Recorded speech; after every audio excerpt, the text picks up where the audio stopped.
नमस्कार, वंदे मातरम। दोस्तों, स्वागत है आप सबका सैनिक पाठशाला में। जैसे आप बोर्ड पर देख पा रहे दोस्तों, आज के वीडियो के महत्वपूर्ण जानकारियों को लेकर आया हूं। दोस्तों, जैसे ही माननीय प्रधानमंत्री जी ने एक चुनावी भाषण में यह कह दिया कि अक्टूबर के महीने से ओआरओपी 3 का भुगतान शुरू हो जाएगा, अब सवाल खड़े हो रहे हैं कि क्या सितंबर महीने का जो भुगतान है, जो हमारा पेंशन है, वो ओआरओपी 3 के बढ़े हुए रेट से हमें नहीं मिलेगा। लेकिन दोस्तों, मेरे हाथ में पीसीडीए का एक सर्कुलर आया है, जो सर्कुलर बोलता है कि ओआरओपी 3 का भुगतान सितंबर महीने से ही होगा। जी हां, आगे मैं आपको बकायदा इस ऑर्डर को, इस सर्कुलर को दिखा के आपको समझाऊंगा। और साथ ही साथ कम्यूटेशन ऑफ पेंशन को लेकर के जो माननीय दिल्ली हाईकोर्ट से अभी हाल ही में एक अंतरिम आदेश आया है, जो बहुत बड़े सवाल खड़े कर रहा है कम्यूटेशन ऑफ पेंशन के ऊपर। जितने भी केस चल रहे हैं उन केसेस के ऊपर, जी हां, माननीय एएफटी का एक आदेश था, जिस आदेश में माननीय एएफटी ने कम्यूटेशन की अवधि को 11 साल कर दिया था और जो कम्यूटेशन की रिकवरी हो रही थी उसको बंद कर दिया था। लेकिन उस आदेश के ऊपर स्टे लगाते हुए, उस आदेश को रद्द करते हुए माननीय दिल्ली हाईकोर्ट का एक फैसला आ गया, जिस फैसले के अंदर आईपीएस एसोसिएशन का एक पुराने जजमेंट का हवाला दिया गया है। जी हां, आईपीएस एसोसिएशन का वो जो पुराना जजमेंट है, उसका कॉपी आज मेरे हाथ में है कि आखिर कम्यूटेशन ऑफ पेंशन को लेकर के आईपीएस एसोसिएशंस ने क्या दलीलों के साथ कोर्ट केस किया था और उस कोर्ट केस में क्या निकल के आया था। यह जानना बहुत ज्यादा जरूरी है अभी, क्योंकि कम्यूटेशन ऑफ पेंशन को लेकर बहुत सारे पेंशनर्स, बहुत सारे डिफेंस पेंशनर्स कोर्ट के पास जा रहे हैं, केस कर रहे हैं। तो आपको अब ऐसे सिचुएशन में यह जान लेना जरूरी है कि माननीय दिल्ली हाईकोर्ट से आईपीएस एसोसिएशन के केस के ऊपर किस तरीके से फैसला आया था, और अभी जो दिल्ली हाईकोर्ट ने हाल में जो अंतरिम आदेश पास किया है एएफटी के आदेश के खिलाफ, वो क्या है। दोनों चीजें जानना बहुत ज्यादा जरूरी है।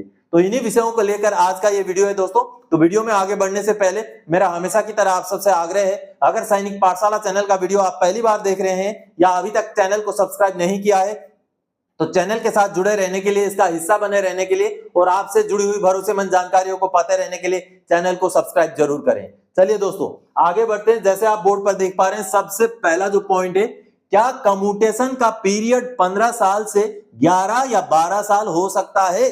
यह बड़ा सवाल है दोस्तों, क्योंकि कई सारे राज्यों में यह हो रहा है।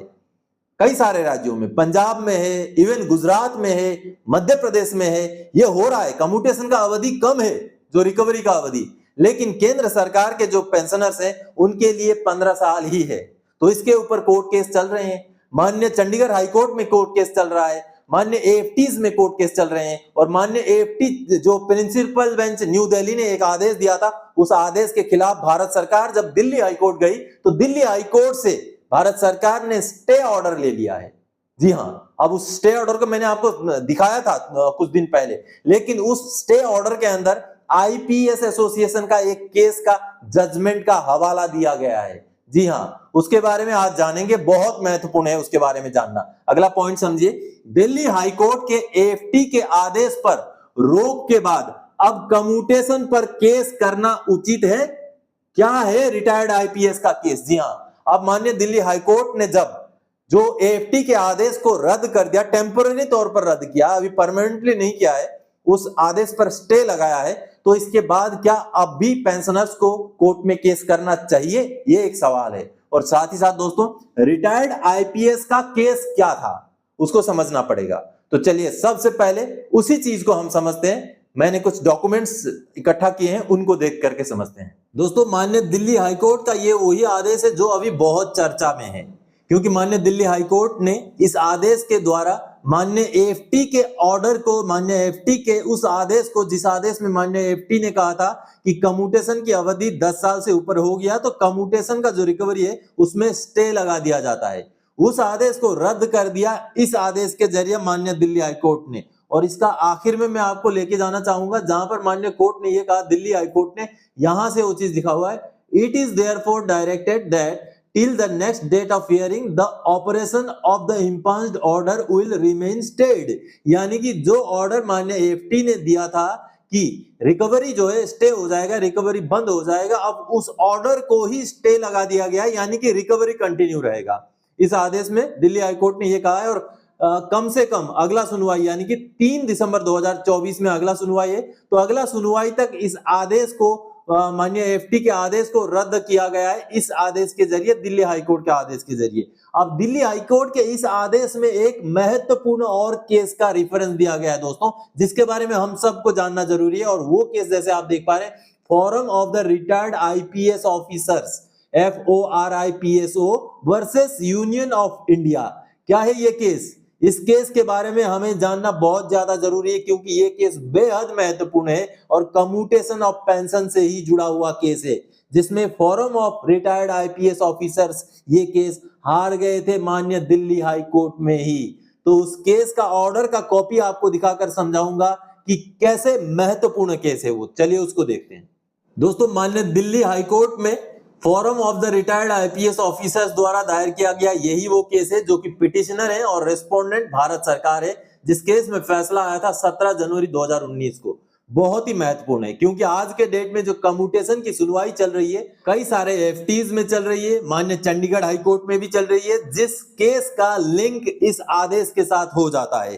क्योंकि दिल्ली हाई कोर्ट ने अभी जो 11 सितंबर को आदेश सुनाया है रिकवरी स्टे को स्टे लगा करके रिकवरी कंटिन्यू करने को लेकर के, उसके बाद ये केस महत्वपूर्ण हो जाता है आईपीएस एसोसिएशन वाला। ये देखिए, अब इस केस में बहुत सारी बातों को मद्देनजर रख के जो है माननीय कोर्ट ने आदेश दिया है। और यहाँ पर जो आईपीएस अधिकारियों का जो एसोसिएशन है, उन्होंने बहुत ही तगड़े तरीके से बहुत सारी बिंदुओं को ध्यान में रखते हुए, सामने रखते हुए अपने पॉइंट्स रखे थे। अगर यहाँ पर आप देखेंगे तो टोटल कैलकुलेशन समझाया गया था माननीय कोर्ट को कि किस तरीके से 15 साल की जरूरत ही नहीं है। कम्यूटेशन रिकवरी अगर बंद करना है, कम्यूटेशन रिकवरी अगर लेना है सरकार ने, तो 15 साल की जरूरत ही नहीं है। 10 साल से ऊपर में ही कम्यूटेशन का पूरा पैसा जो है रिकवरी हो जाता है। ये देखिए, अगर 1986 से 95 के बीच के रिटायरी है तो उनका किस कैलकुलेशन के बेस पर कम्यूटेशन रिकवरी हो जाता है, वो यहाँ समझाया गया है। आगे 1996 से 2005 के लिए अलग फॉर्मूले से समझाया गया है। आगे 2006 के बाद वालों के लिए ये देखिए अलग फॉर्मूले से समझाया गया। बहुत सारी चीजों को मद्देनजर रखते हुए बहुत सारे जस्टिफाइड पॉइंट दे करके इसमें आईपीएस एसोसिएशन द्वारा इस केस को तगड़े तरीके से माननीय दिल्ली हाई कोर्ट में रखा गया था दोस्तों। लेकिन जो सरकारी पक्ष है, सरकारी पक्ष ने जब अपना पक्ष रखा तो उसके बाद माननीय कोर्ट ने जो फैसला दिया वो सरकारी पक्ष के फेवर में दिया दोस्तों। जी हाँ, यहाँ पर देखिए कम्यूटेशन का टेबल वगैरह हर चीज है, हर चीज यहाँ पर है सरकारी पक्ष की तरफ से। लेकिन जो दलीलें रखी गई, उन दलीलों को मद्देनजर रखते हुए माननीय कोर्ट ने सरकारी पक्ष को फैसला दिया था। और वो फैसला किस तरीके से दिया था वो भी जानेंगे। और आगे सरकारी पक्ष ने बहुत सारी बातें रखी थी। देखिए, एडिशनल पेंशन के मुद्दे को भी वहां इंक्लूड कर दिया था कि 15 साल तक अगर रिकवरी देते हैं तो 80 साल के बाद एडिशनल पेंशन भी दिया जाता है। तो इस तरीके से बहुत सारी चीजें यहाँ पर जो है रखी गई थी। बहुत महत्वपूर्ण यह आदेश है दोस्तों। और इस आदेश में जो चीजें माननीय कोर्ट ने, जो टिप्पणियां माननीय कोर्ट ने की है, वो बेहद महत्वपूर्ण हो जाती है। अब यहाँ पर देखिए, we would want most favorable term of the pensioners, but there are restraints and the field experts and not the court is the best judge to evaluate on different and somewhat conflicting factors that have to be taken into consideration। यानी कि दोस्तों सरकारी पक्ष ने यह कहा है कि जो भी कम्यूटेशन की अवधि को कंटिन्यू रखना, कम करना, ज्यादा करना, ये सारा काम किया जाता है पे कमीशन के दौरान। और पे कमीशन में बकायदा बोर्ड बैठता है, बहुत सारी बातों को छानबीन की जाती है, कितना ब्याज होता है, कितना रेपो रेट है, वो सारी चीजों को जो है छानबीन की जाती है। तो इस तरीके से दलील दी गई थी दोस्तों। और इस दलीलों को सुनने के बाद माननीय कोर्ट ने जो फैसला दिया था, यहाँ पर देखिए, इन view of the explanation offered by the respondents, यानी कि सरकारी पक्ष, we do not think that the court would be justified in interfering with the old and new commutation table।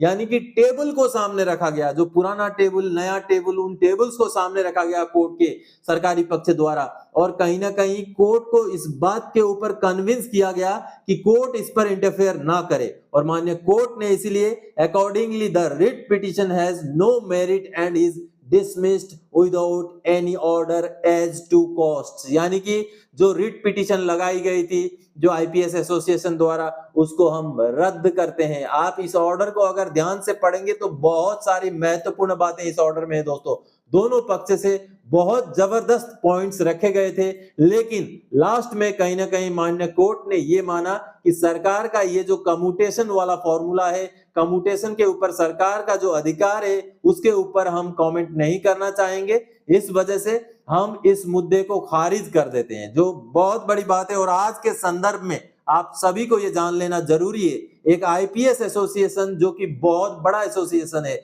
उनके पास बहुत सारे रिसोर्सेस हैं, लेकिन फिर भी वो IPS association Delhi high court में कम्यूटेशन का केस सरकार से हार जाती है, जो एक बहुत बड़ी बात है दोस्तों। तो आप सबने देखा दोस्तों, कई सारे दलीलों को रखने के बावजूद भी माननीय दिल्ली हाई कोर्ट से यह फैसला आया था कि कम्यूटेशन ऑफ पेंशन की अवधि को लेकर के कोर्ट इंटरफेयर नहीं करना चाहता।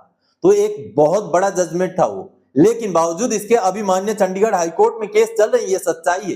कई सारे एएफटीज में केस चल रही है, सच्चाई है। और माननीय एएफटी और चंडीगढ़ हाई कोर्ट की तरफ से रिकवरी को बंद करने के आदेश भी पास किए गए हैं, ये भी सच्चाई है। लेकिन साथ ही साथ ये भी सच्चाई है कि दिल्ली हाई कोर्ट ने एएफटी का आदेश के ऊपर स्टे लगा दिया है। इसलिए ऐसे समय में आप सबको थोड़ा सा ध्यान से आगे बढ़ना चाहिए, क्योंकि कहीं आपका केस करने के चक्कर में पैसा खर्चा भी हो जाए और फाइनली जो जजमेंट आए वो आपके फेवर में ना भी आए। क्यों बोल रहा हूं? क्योंकि आपने आईपीएस एसोसिएशन का केस का जजमेंट देख लिया है। जी हाँ, तो ऐसे में आपको मेरी अगर माने तो जब तक ये जो अगली सुनवाई है दिल्ली हाईकोर्ट वाले केस में, जब तक उस सुनवाई का कुछ ना कुछ फाइनल निकल के नहीं आ जाता, शायद आपको सोच समझ के ही केस की ओर आगे बढ़ना चाहिए। जी हाँ दोस्तों, बाकी डिसीजन आपके हाथ में है। केस करना आपने है, पैसा आपने खर्चा करना है, रिकवरी बंद होता है तो पैसा आपका बचेगा। लेकिन जो भी करें सोच समझकर, अच्छी तरह से विचार विमर्श करके ही करें। चलिए आगे बढ़ते हैं अगली जानकारी की ओर। प्रधानमंत्री जी ने कहा ओआरओपी 3 का भुगतान अक्टूबर में शुरू होगा, क्या अब सितंबर का पेंशन पुराने रेट से ही आएगा? जी हाँ दोस्तों, अभी माननीय प्रधानमंत्री जी ने कुछ दिनों पहले चुनावी भाषण में जो बातें कही थी, उसका छोटा सा क्लिप 10-15 सेकंड का, उसको पहले सुन लीजिए। माननीय प्रधानमंत्री जी ने कहा क्या था। इतना ही नहीं, कुछ दिन पहले ही हमने ओआरओपी का तीसरा रिवीजन भी कर दिया है और इस अक्टूबर से मेरे पूर्व फौजी भाइयों को इसका भी लाभ मिलने लग जाएगा। तो आप सबने सुना दोस्तों, माननीय प्रधानमंत्री जी ने कहा कि अक्टूबर से पेमेंट शुरू हो जाएगा। लेकिन अब यहां पर बड़े सवाल खड़े होते हैं, क्या सितंबर के शुरू में आदेश पारित होने के बावजूद भी सितंबर के महीने में भुगतान नहीं हो पाएगा? यह बड़ा सवाल है। अब ऐसे में पीसीडीए का ही एक सर्कुलर है जो बोलता है कि सितंबर के महीने में अगर आदेश पारित हुआ है तो सितंबर का पेंशन बढ़े हुए रेट में आना चाहिए। आएगा, नहीं आया तो इंटरेस्ट देना पड़ेगा सरकार को। जी हाँ, अगला पॉइंट में पीसीडीए का सर्कुलर 165 आया सामने, जो कहता है सितंबर 2024 का पेंशन में ओआरओपी 3 लागू है। जी हाँ, पीसीडीए का सर्कुलर क्लियर कहता है। चलिए मैं आपको सर्कुलर दिखाता हूं और समझाता हूं कि उसमें क्या लिखा हुआ है। दोस्तों ये पीसीडीए इलाहाबाद का सर्कुलर 165 है, आप देख पा रहे हैं, पीसीडीए इलाहाबाद का ही सर्कुलर है। और इस सर्कुलर में delay in payment of pension to defence pensioner, family pensioner by agency banks, इसको लेकर के गाइडलाइन जारी किए गए थे, जो कि बेहद महत्वपूर्ण है दोस्तों। क्योंकि दोस्तों इस गाइडलाइन में कहीं ना कहीं पीसीडीए ने कुछ नियम तय किए हैं कि अगर आदेश निकाला गया है, समय से आदेश बैंकों तक पहुंच गया है, तो बैंक को तुरंत अगले भुगतान में भुगतान करना पड़ेगा। और अगर नहीं करती है बैंक, तो इसका मतलब है उनको इंटरेस्ट देना पड़ेगा। यह आदेश क्लियर है दोस्तों, ये पीसीडीए का ही सर्कुलर है और पीसीडीए का सर्कुलर ही बोलता है कि कोई भी आदेश निकल जाए, उसका अगला भुगतान में पेंशन की बढ़ोतरी को भुगतान किया जाना पड़ेगा। इस आदेश में भी बहुत सारी चीजों को, restoration of commutation of pension, dearness allowance का बढ़ोतरी, बहुत सारी चीजों को यहाँ कहा गया है। और इसका आखिर में मैं लेके जाना चाहूंगा आपको, जहां पर सबसे महत्वपूर्ण जो बात है जो इस आदेश में लिखी गई है वो सबसे महत्वपूर्ण है। और ये वाला पैराग्राफ आप अगर समझें तो यहाँ पर लिखी गई है वो बातें, ये देखिए दोस्तों, इन view of the position explained above, यानी कि ऊपर जो भी चीजें एक्सप्लेन की गई हैं, जो वर्णन की गई हैं, उसके बेस पर it is requested that all paying branch CPPC making authorities payment of defense including defense civilian pension family pension may be advised, यानी कि ये एडवाइजरी आज के डेट में स्पर्श के लिए भी होगा क्योंकि जब सीपीपीसी डीपीडीओ सारों को एडवाइस किया गया है तो अभी हमारा पेंशन स्पर्श से आता है, तो ये आदेश स्पर्श के लिए भी लागू होगा। और इंस्ट्रक्शन क्या दिया गया है, instructed either to put in place a mechanism to revise calculate the pension family pension arrears thereof at earliest so that family pensioner should get the benefits announced by the government in the succeeding months pension payment itself, or to compensate the family pensioner at a fixed interest rate of 8% for the delay in crediting his her pension family pension or arrear thereof। यानी कि clear है दोस्तों, जिस time में आदेश निकाला जाता है उस आदेश के निकालने के अगले भुगतान में भुगतान किया जाए। यानी कि अभी जो आदेश निकाला गया है OROP 3 का, वो निकाला गया है 4 सितंबर 2024 को। तो 4 सितंबर 2024 का अगला भुगतान होता है, यानी कि अगला पेंशन 30 सितंबर 2024। तो पीसीडीए का सर्कुलर 165 क्लियर बोलता है कि अगर 4 सितंबर को आदेश निकल गया तो 30 सितंबर को जो पेंशन जमा होना है वो बढ़े हुए रेट से होने चाहिए। यानी कि OROP 3 का भुगतान 30 सितंबर को जो पेंशन आएगा उस पेंशन में बढ़े हुए OROP 3 के रेट से किया जाना चाहिए। अगर नहीं करते हैं तो 8% के हिसाब से इंटरेस्ट दिया जाना है पेंशनर को। ये क्लियर है पीसीडीए का सर्कुलर। लेकिन इस सर्कुलर के निकलने के बाद भी अगर डिले होता है तो कहीं ना कहीं पेंशनर हकदार है 8% के हिसाब से ब्याज। पीसीडीए का सर्कुलर क्लियर बोल रहा है कि अगर आपने सितंबर के महीने में बढ़ा हुआ पेंशन का भुगतान नहीं किया, आगे जब भी आप करेंगे बढ़ा हुआ पेंशन तो देंगे, साथ ही साथ 8% के हिसाब से इंटरेस्ट भी देना पड़ेगा। अब मेरा तो मानना ये है, अभी भी मैं ये बोल रहा हूं कि सितंबर के महीने में पेंशन बढ़ा हुआ पेमेंट होने के चांसेस हैं। अगर मान लीजिए नहीं भी हुए तो अक्टूबर के महीने में हो जाएगा। और साथ ही साथ जो एरियर बनेगा उसका हमारा 3 महीने का या 2 महीने का, उस एरियर का भुगतान तो दोस्तों दीपावली से पहले ही हो जाएंगे। इसके 90% से भी ज्यादा चांसेस हैं। तो दोस्तों आज के इस वीडियो में इन्हीं जानकारियों के साथ आया था। आगे और कोई जानकारी आपसे सरोकार रखने वाला विषय लेके मैं फिर से हाजिर हो जाऊंगा। तब तक के लिए जय हिंद दोस्तों।